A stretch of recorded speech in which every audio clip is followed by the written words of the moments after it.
얼마 안 되어서입니다.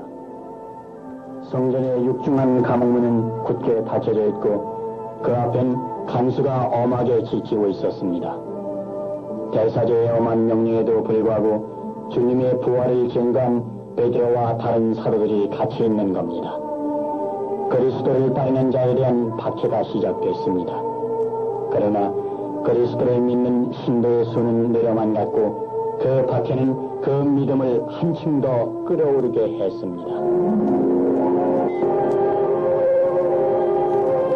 그리스도를 믿고 따르는 사람 중에 한 사람인 스테파노가 성전 감옥으로 찾아가 간수에게 말했습니다.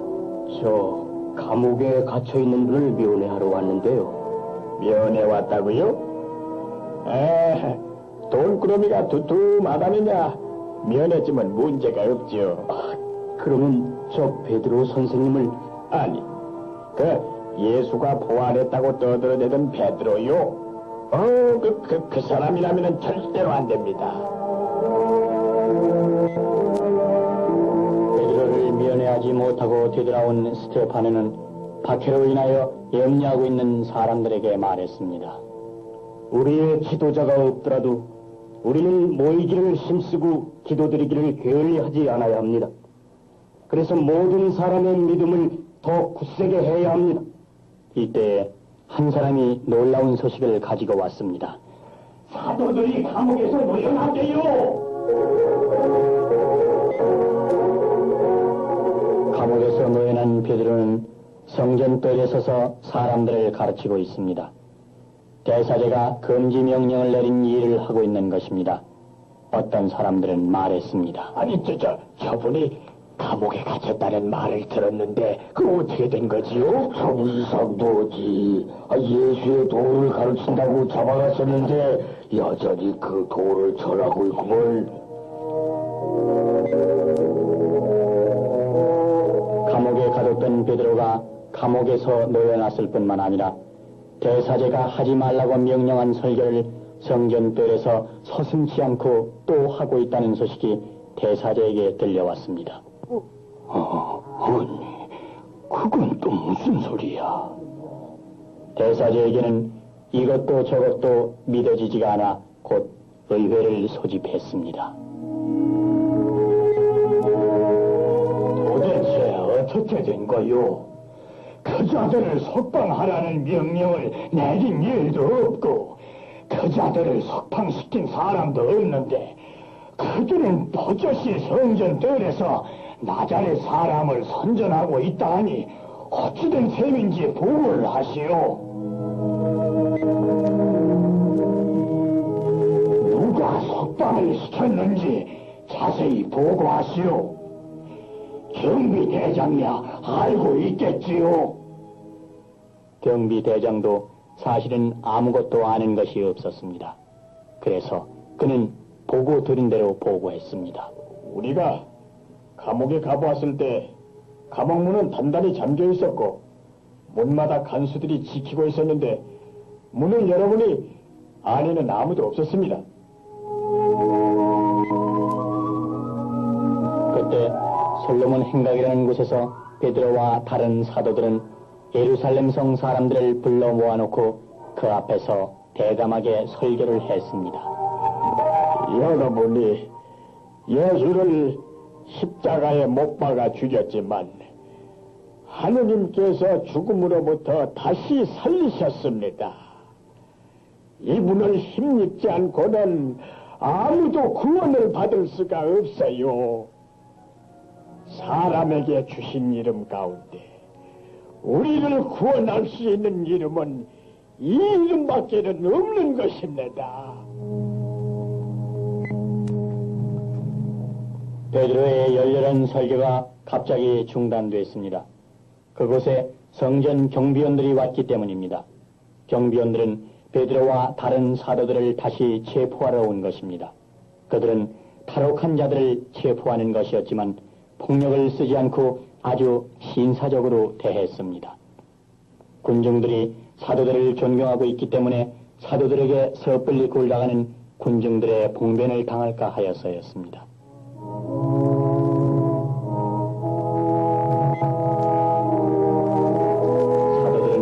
조용히 그리고 겁없이 침착하게 의회 앞에 섰습니다. 대사제가 신문했습니다. 우리는 이미 당신들에게 예수의 이름으로는 가르치지 말라고 단단히 일러두었었는데도 당신들은 어쩌자고 온 예루살렘에다 당신네 교를 퍼뜨리는 거요? 베드로가 한 걸음 앞으로 나서며 담대히 말했습니다. 사람보다는 하느님께 복종해야 하지 않겠습니까? 우리 조상들의 하느님께서는 여러분들이 나무에 매달아 죽인 예수를 다시 살리셨습니다. 그리고 하느님께서는 그분을 지도자와 구세주로 세워 그 오른편에 높이 올리셔서 이스라엘을 회개시키고 죄를 용서받게 하셨습니다. 우리는 이 모든 일의 증인입니다.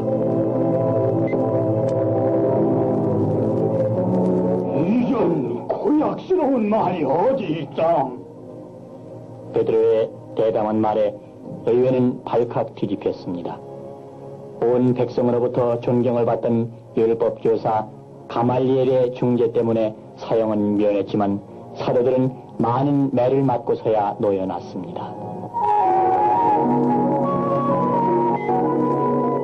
스테파노는 존경하는 베드로 사도의 등에 채찍 자국을 보고는 분통이 터져 말했습니다.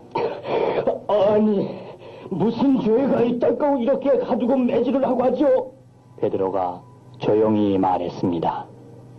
우리 주님은 이보다 더 심한 고통을 당하셨어요.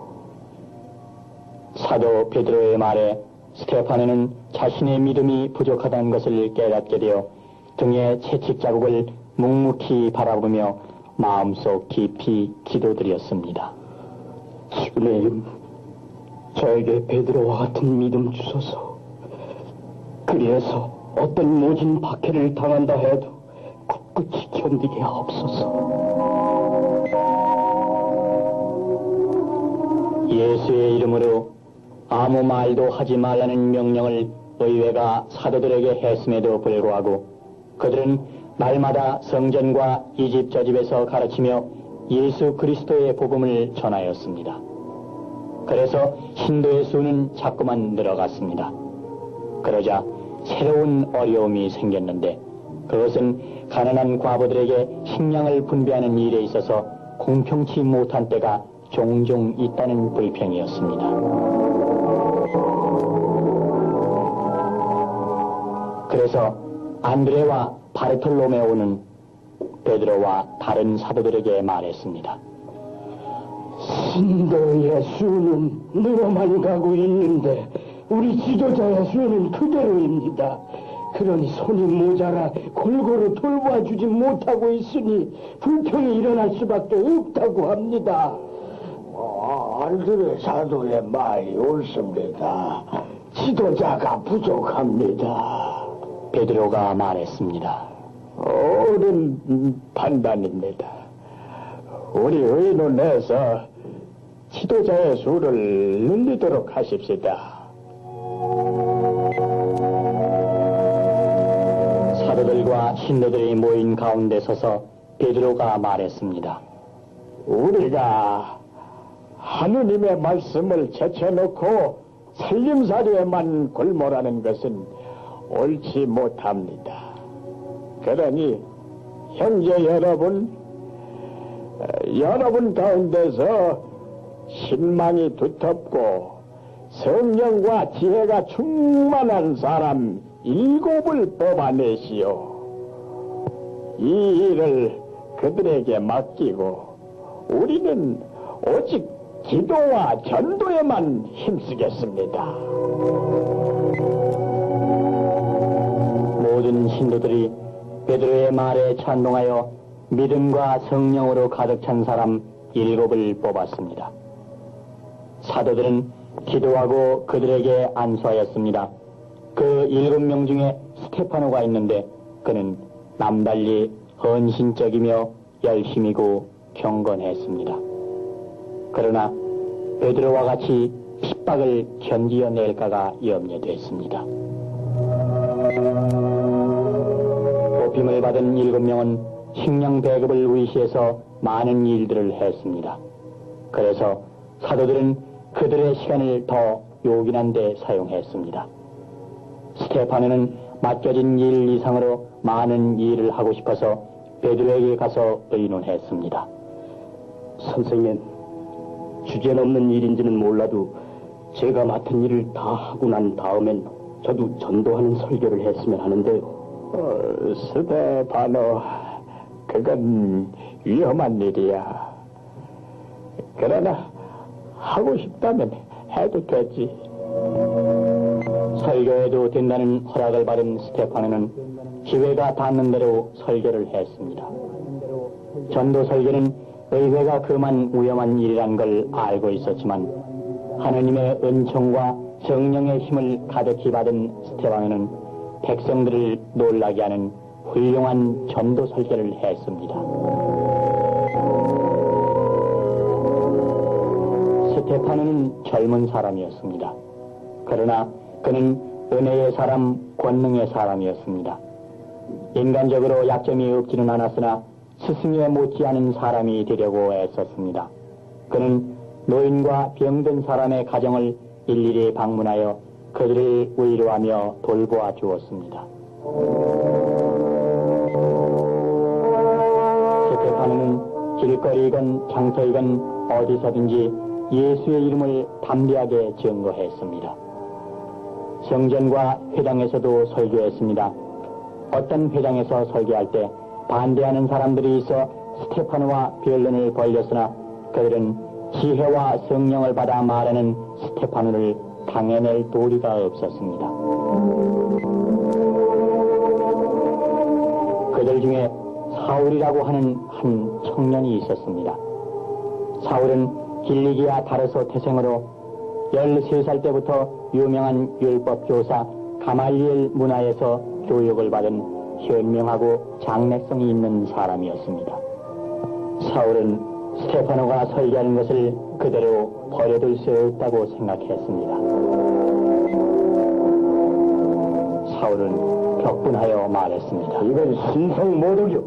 그리고 우리의 정통적인 신앙을 산산조각으로 만들려는 이단이요. 아무리 내가 존경하는 가마리엘 선생님이 이들에게 손을 대는 것을 삼가야 한다고 하셨어도 이런 자들은 모조리 돌로 쳐 죽여 없애야 하오. 나도 사울 선생님의 말에 동감이요.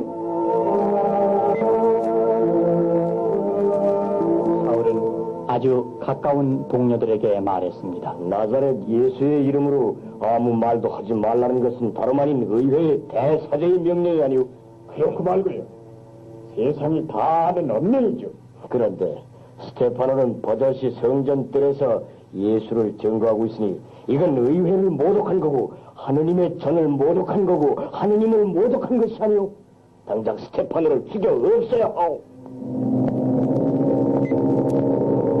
사울의 말이 설득력이 있었던지 다음날 스테파노가 성전 큰 뜰에 들어서자 성전 경비원이 스테파노를 체포하며 말했습니다. 당신을 신성모독죄로 체포하오.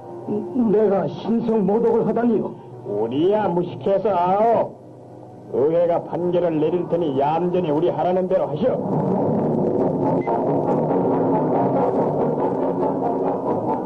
의회로 끌려가는 스테파노를 본 사울은 만족한 웃음을 지으며 말했습니다. 가마리엘 선생님의 자비로운 발언이 나오기 전에 판결이 되도록 해야 합니다. 그야 물론이지. 변론을 하거나 반론할 기회도 주지 않고 처리하도록 해야죠. 우리의 계획에 차질이 없도록 잘 하십시다.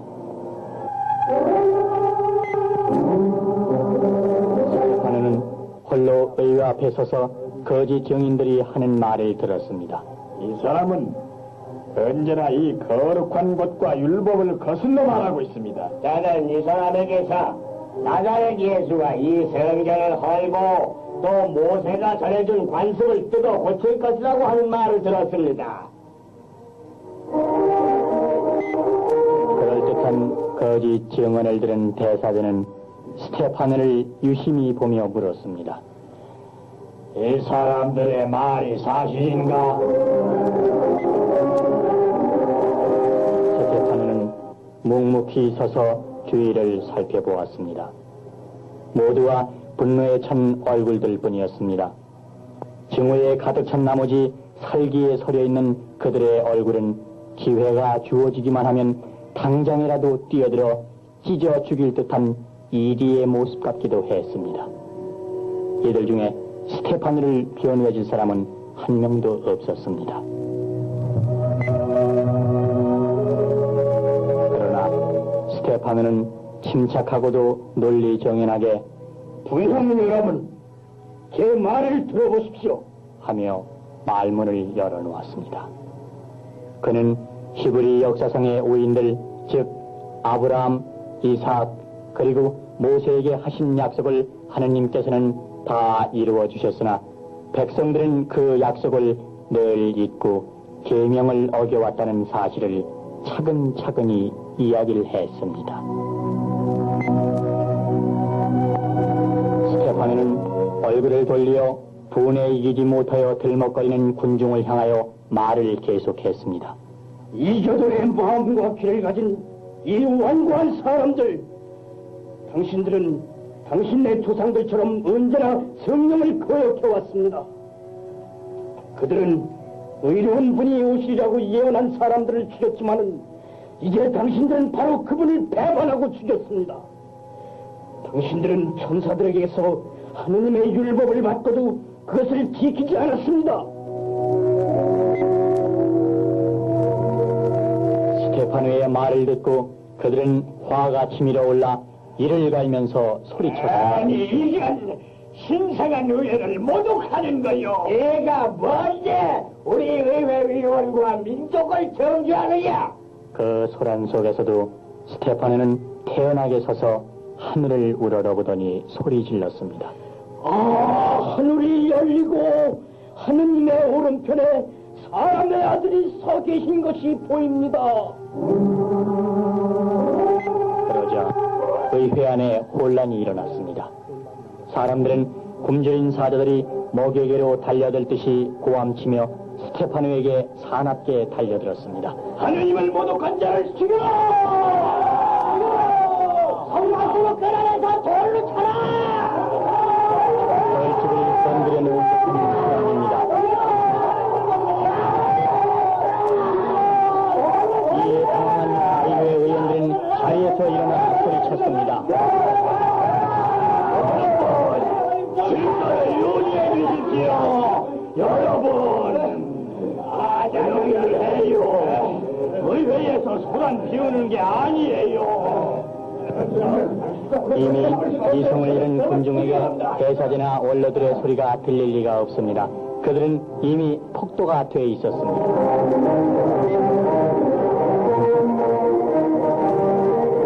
난동자가 되어버린 군중들은 소리소리 지르며 스테파노를 성전에서 끌어내어 마치 죽은 개를 끌고 가듯이 그를 질질 끌고 성 밖으로 향하였습니다.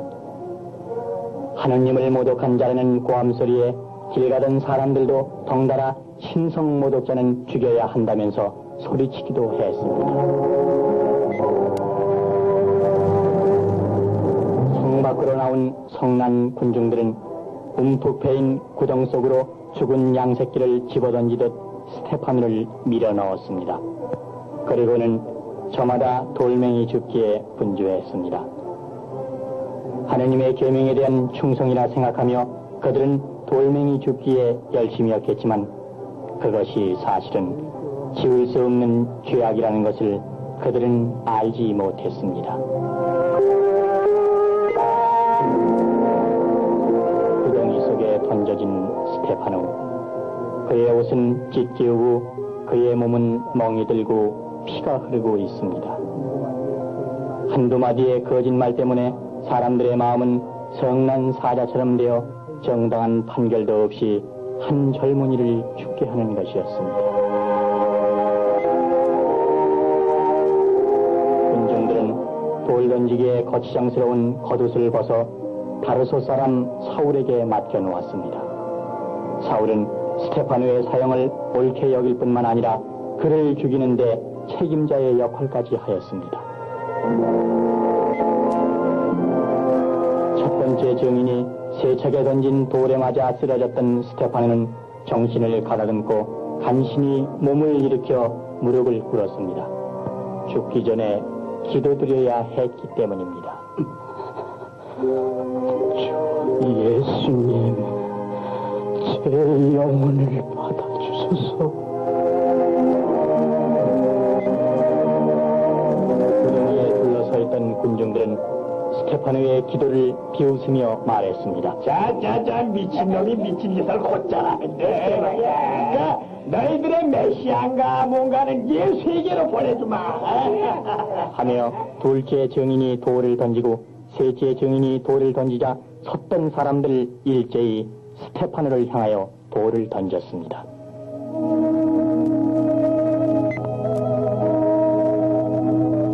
소낙비처럼 던져진 돌에 맞은 스테파노는 피투성이가 되어 쓰러졌습니다. 그렇지만 스테파노는 죽기 전에 한마디의 기도를 또 드려야겠다는 생각이 들었습니다. 그래서 그는 터진 입술로 마지막 말을 했습니다. 주님, 이 죄를 저 사람들에게 지우지 마소서. 스테파노는 이 말을 하고 눈을 감았습니다.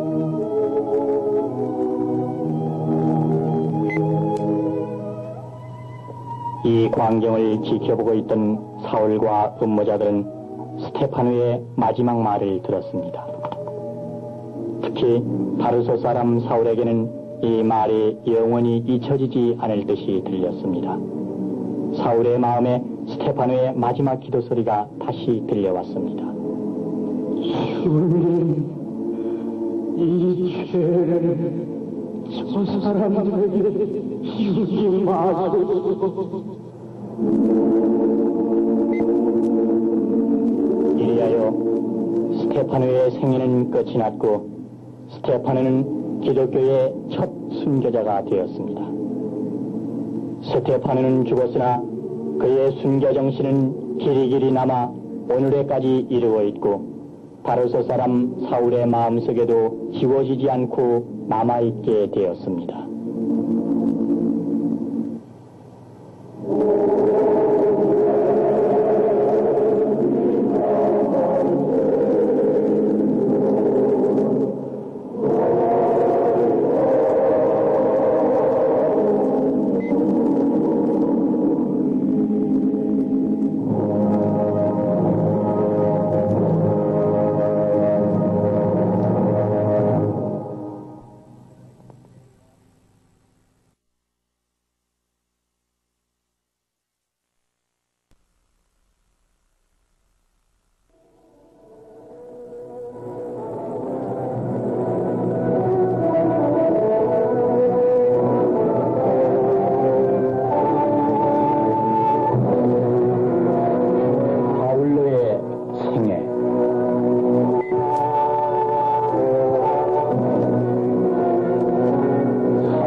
스테파노는 기독교의 첫 순교자였고 그의 순교는 그리스도의 도를 따르는 신도들에 대한 조직적인 박해의 시작이 되었습니다. 스테파노를 돌로 쳐서 숨지게 할 때는 온 예루살렘이 들끓는 듯한 소동이 있었지만 그의 장례는 아주 조용하게 치러졌습니다. 경건한 사람 몇이 그를 장사 지내며 슬퍼할 뿐이었습니다. 스테파노의 사례를 당연하게 생각하고 있는 사울은 불리움을 받아 대사제 앞으로 갔습니다. 사울, 자넨 젊긴 하지만 우리 의회 원로들은 자네를 장래성 있는 사람으로 기대하고 있네. 그래서 자네에게 중책을 맡기기로 했지.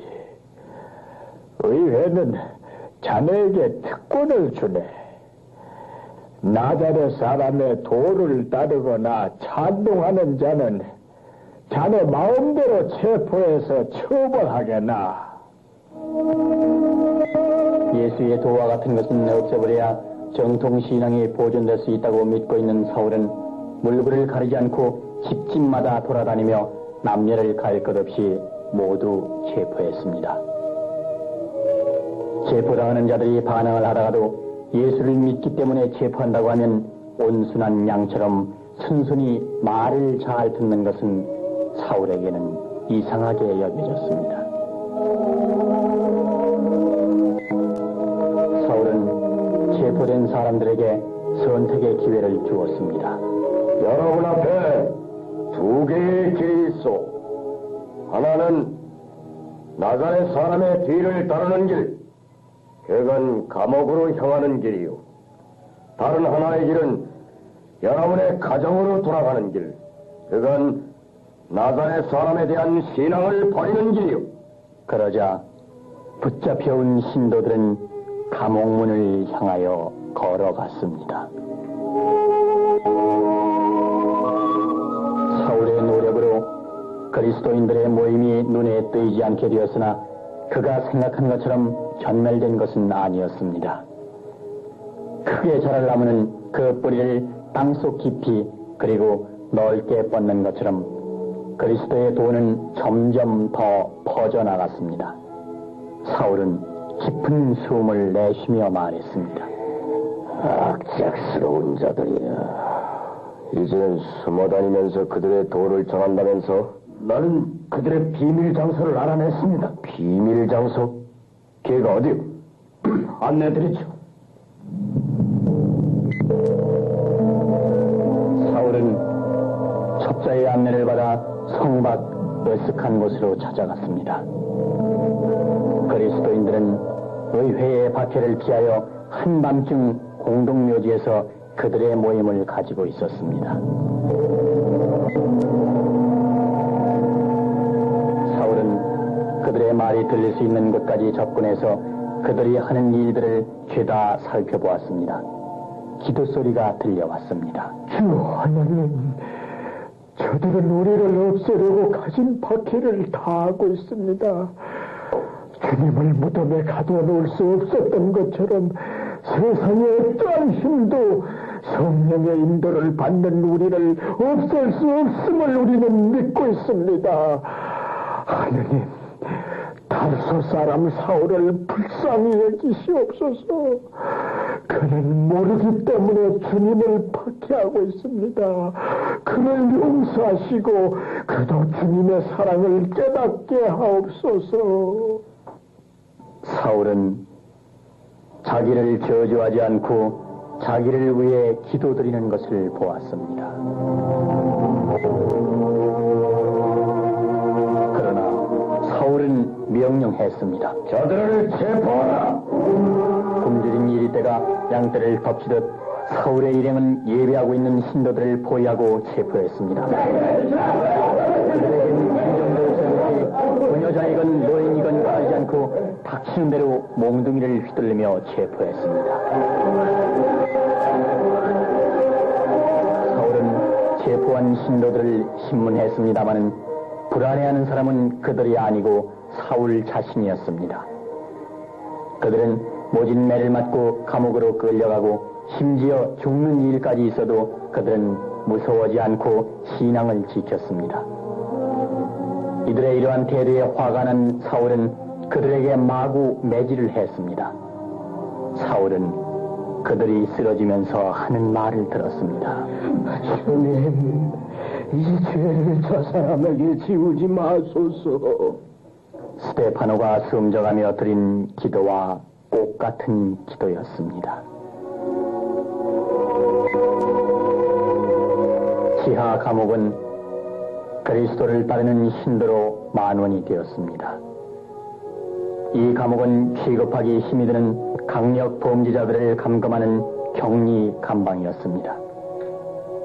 신도들을 손쓸 수 없는 강력범으로 취급한 것입니다.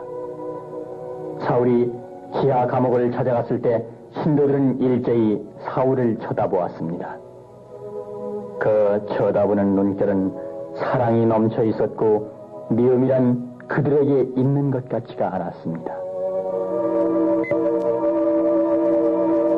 사울의 무자비한 박해는 계속되어 신도들 중 약 10분지 1이 처형을 당했습니다. 신앙을 위해 순교할 각오는 다 돼 있었지만 사도들은 신도들로 하여금 예루살렘을 떠나 사울의 손이 미치지 않는 유다와 사마리아 지방으로 흩어져 가게 되었습니다. 사도들은 땅 끝에 이르기까지 어디서나 나의 증인이 될 것입니다. 라고 하신 주님의 마지막 분부를 기억하고 있었기 때문이었습니다. 자, 자네들은 곧 예루살렘을 떠나 다마스커스로 가되 그곳은 안전할 것을. 어떻게 우리 젊은이들만 피할 수 있겠어요? 다 함께? 아니야. 우리 사도들의 걱정은 안 해도 돼요. 우리 그리스도인에게는 땅 끝에 이르기까지 어디서나 주님의 증인이 되어야 하네. 가서 주님의 증인이 되게. 예루살렘 교회의 동정을 탐지한 자가 사울에게 와서 보고를 했습니다. 요즘 그 도를 따르는 이들이 예루살렘을 몰래 빠져나가 사마리아 지방, 심지어는 다마스커스까지 피난 가고 있습니다. 거기에서도 전도를 하고 있다는 겁니다. 악착스러운 자들이야. 내가 잠시 숨 돌리고 있는 사이에도 그리스도의 교리는 쉬지 않고 퍼지고 있다는 거지. 몹쓸 것들. 성난 사울은 대사제에게로 달려가 미친 듯이 말했습니다. 나사렛 사람의 제자들이 도망쳤습니다. 사마리아와 다마스커스로 피난 가서 거기에서도 예수를 선전하고 있답니다. 이단자는 모조리 없애야 합니다. 사울, 어떻게 하면 좋겠어? 대사장님, 제게 고난을 주십시오. 땅끝이 아니라 하늘 끝까지라도 가서 그 자들을 꼭 붙잡아 오겠습니다. 사울, 이 공문을 갖고 떠나지. 이거면 넉넉할 거요.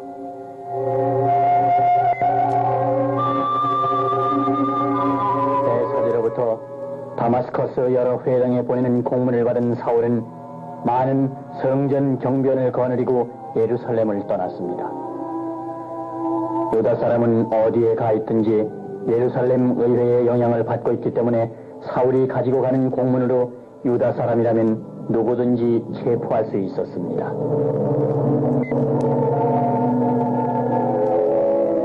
다마스커스는 예루살렘에서 북쪽으로 약 220km의 지점에 위치하여 있습니다.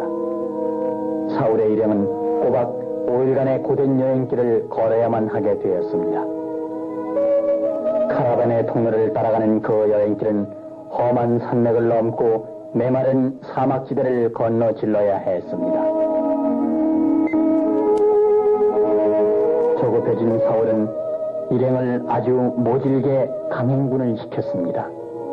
한시 바삐 다마스커스에 도착하여 그리스도를 믿는 자를 한 명도 빼지 않고 체포하고 싶은 마음에 사울은 식사 후에 취해야 하는 휴식 시간도 주지 않고 걸음을 재촉했습니다. 사울은 잠재우는 시간까지도 아까워하며 다마스커스로 향했습니다. 다마스커스 근처에 이르자 일행 중의 대표가 사울에게 말했습니다. 사울, 모두가 지쳐 있습니다. 잠깐 쉬었다 다마스커스로 들어가는 것이 좋겠습니다. 쉬었다 들어가자고? 누우면 고다울 곳에서. 그렇지만 모두가 죽을 지경입니다. 마음대로 하시오. 난 먼저 가겠어. 일행은 피곤하여 땅바닥에 털썩 주저앉아 쉬고 있을 때 사울은 이를 악물고 혼자서 다마스커스를 향하여 발걸음을 옮겨 놓았습니다. 이제 곧 예수를 믿는 자들을 체포할 것을 생각할 때 과거의 일들이 머리에 떠올랐습니다. 스테파노가 죽을 때 하던 기도, 그리고 매맞고 쓰러진 자가 하던 기도 소리가 들려오는 것 같았습니다. 주님, 이 죄를 저 사람들에게 지우지 마소서.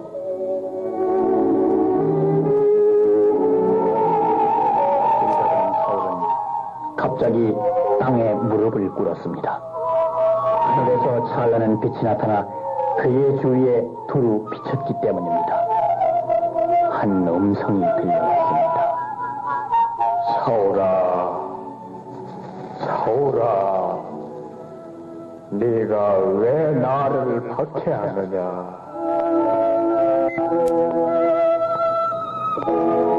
사울이 소리를 향하여 물었습니다. 당신은 누구십니까? 나는 네가 박해하는 예수다. 일어나서 시내로 들어가거라. 그러면 네가 해야 할 일을 일러줄 사람이 있을 것이다.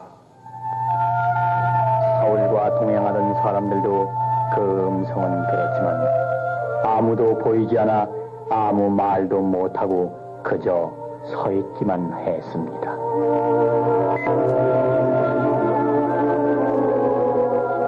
사울이 땅에서 일어나려고 눈을 떴지만은 시력을 잃어서 아무것도 볼 수 없게 됐습니다. 사울은 소리쳤습니다.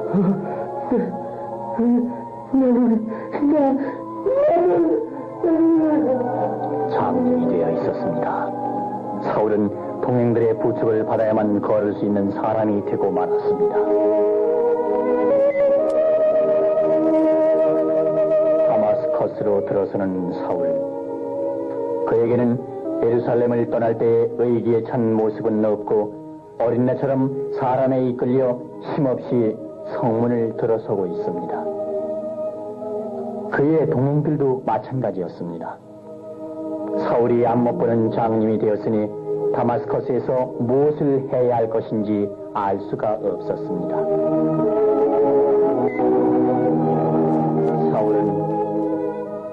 사흘 동안을 앞을 못 보고 먹지도 않고 마시지도 않고 얼빠진 사람 모양으로 하고 있었습니다. 찬란한 빛 속에 들은 주님의 말씀은 그의 생애 방향과 계획, 그리고 어려서부터 간직해오던 믿음을 송두리째 뒤엎어 놓았기 때문이었습니다. 그가 지금까지 빛이라고 생각해오던 것이 어두움으로 화했음을 그는 깨달았습니다. 그러나 아직 그는 새로운 참 빛을 보지 못해 안타까워하고 있는 것입니다. 다마스커스에 아나니아라는 제자 한 사람이 살고 있었는데 주님께서 신비로운 영상 가운데 나타나 그에게 말씀하셨습니다. 아나니아야. 예, 주님, 말씀하십시오. 어서 일어나 고든거리라는 동네에 사는 유다의 집으로 가서 다르서에서 온 사울이라는 사람을 찾아라. 사울은 지금 기도를 하고 있는데 그는 아나니아라는 사람이 들어와서 손을 얹어 다시 눈을 뜨게 해주는 것을 계시의 영상에서 보았다.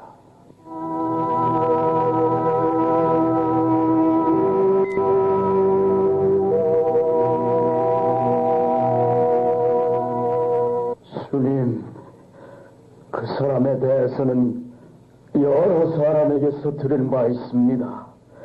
그는 예루살렘에 사는 주님의 성도들을 못살게 굴었다고 합니다. 더구나 그는 대사제에게서 주님을 믿는 사람들을 잡아갈 고난을 받아가지고 여기 와 있습니다. 주님께서 계속해서 말씀하셨습니다. 그래도 가야 한다. 그 사람은 내가 뽑은 인재로서 내 이름을 이방인들과 제왕들과 이스라엘 백성들에게 널리 전파할 사람이다. 나는 그가 내 이름 때문에 얼마나 많은 고난을 받아야 할지 그에게 보여주겠노라. 그래서 아나니아는 주님의 명령에 순종하여 곧 집을 떠나 그 집을 찾아가서 사울에게 손을 얹고 말했습니다. 사울 형, 난 주님의 심부름으로 왔습니다. 그분은 당신이 여기 오는 길에 나타나셨던 예수님이십니다.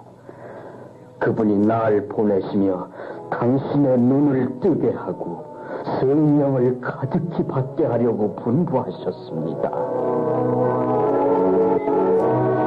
그러자 사울은 마음이 뜨거워짐을 느꼈습니다. 그리고 사울의 눈에서 비늘 같은 것이 떨어져서 다시 보게 되었습니다. 사울은 감격하여 말했습니다. 하느님, 이 은혜를 감사합니다. 모든 것이 새롭게 보이는 건 이건 딴 세상이야. 모두가 사랑스럽기만 하군. 사울은 그 자리에서 회개하고 예수님의 이름으로 세례를 받았습니다. 예수님을 나자렛 사람이라 멸시하고 그분이 메시아이시라는 것은 하느님을 모독하는 것이라여 예수 믿는 사람을 박해하던 사울이 그 예수 그리스도의 이름으로 세례를 받은 것입니다. 이로 인하여 사울의 생애는 완전히 변했습니다. 예수 그리스도를 멸시하던 그가 그분을 구세주로 믿게 되고 박해의 대상이던 신도들이 사랑의 대상이 됐습니다.